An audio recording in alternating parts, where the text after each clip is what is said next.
कहता हूं कि आप भी याद रखिए और हर स्कूल में, कॉलेज में, सब जगह पे बताइए। देखिए क्या करना है, एक तो हमें बिना जरूरत के कहीं इकट्ठा होने से बचना होगा और दूसरा, हमें बार बार जितना हो सके अपने हाथ धोते रहना चाहिए और बराबर सफाई करनी चाहिए। अपने चेहरे को, अपने नाक और अपने मुंह को बार बार छूने की हमारी जो आदत है, अब थोड़ा उस आदत को बदलना होगा। जितना हो सके इस आदत को हमें कंट्रोल करना है और धुले हुए हाथों से ही अपने मुंह को टच करना चाहिए। जानकारों का कहना यह है कि ये खांसते या छींकते समय जो छींटे निकलते हैं, सांस के साथ ऐसे छोटे छोटे छोटे बिंदु निकलते दिखते भी नहीं है, उसमें जो भी संपर्क में आता है उसे ये फैलता है। ऐसे में जिस भी चीज पर ये छींटे गिरते हैं उसमें ये वायरस कई दिनों तक जीवित रह सकता है। इसलिए बार बार साबुन से हाथ धोना बहुत जरूरी है।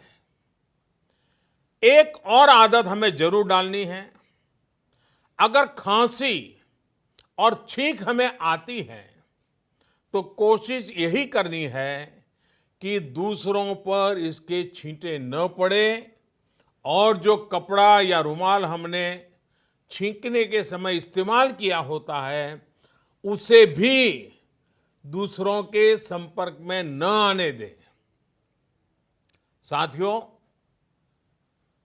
जिन जिन लोगों को ये संक्रमण हुआ है उनको तो जरूरी निगरानी में रखा ही जा रहा है, पूरे वॉच में रखा जाता है। लेकिन अगर किसी साथी को शक होता है कि वो किसी संक्रमित साथी के संपर्क में आया है तो उसको बहुत घबराने की जरूरत नहीं है। अपने मुंह को मास्क से ढक करके या किसी बड़े कपड़े से ढक करके सबसे पहला काम करना चाहिए, किसी न किसी नजदीकी अस्पताल में चेक करवा लीजिए। ये बहुत जरूरी है। परिवार में जो बाकी लोग होते हैं उनको भी इन्फेक्शन होने की आशंका ज्यादा होती है। ऐसे में उनको भी जरूरी टेस्ट करा लेने चाहिए। ऐसे साथियों को मास्क भी पहनने चाहिए, ग्लव्स भी पहनने चाहिए और दूसरों से कुछ दूरी बना करके रहना चाहिए।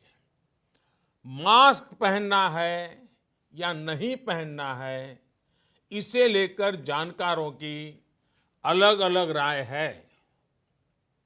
लेकिन ध्यान यही रखना है कि खांसते या छींकते समय जो हवा निकलती है उसके साथ जो छोटे छोटे बारीक ड्रॉप्स निकलते हैं, ड्रॉपलेट्स, वो दूसरों पर न जाएं। वैसे मास्क पहनते समय भी एक चीज ध्यान रखनी है, मास्क को एडजस्ट करते हमारा हाथ बार बार मुंह को छूता है। इससे बचाव की जगह इन्फेक्शन फैलने की आशंका बढ़ जाती है। साथियों, ऐसे समय में अफवाहें भी तेजी से फैलती हैं। कोई कहता है ये नहीं खाना है, वो नहीं करना है। कुछ लोग 4 नई चीजें लेकर के आ जाएंगे कि ये खाने से कोरोना वायरस से बचा जा सकता है, ढीकना करने से बचा जा सकता है। मेरी सभी देशवासियों को प्रार्थना है, मेहरबानी करके इन अफवाहों से भी बचना है। आपको कुछ भी लगता है, जो भी करें, अपने डॉक्टर की सलाह से ही करें। हम स्वयं डॉक्टर न बन जाए। और हां, पूरी दुनिया आजकल नमस्ते की आदत डाल रही है। अगर किसी कारण से हमने ये आदत छोड़ दी है, तो हम भी हाथ मिलाने के बजाय इस आदत को फिर से डालने का भी मैं समझता ये उत्तम समय है। नमस्ते करके ही एक दूसरे को ग्रीट करना चाहिए। तो मुझे विश्वास है कि छोटी छोटी बातें हैं, शायद डॉक्टर लोग भी आपको यही बताएंगे, आप भी सबको यही बताइए। डरने की जरूरत नहीं है, भय पैदा करने की जरूरत नहीं है, अफवाह फैलाने की जरूरत नहीं है, बस इतनी सी चिंता करनी है।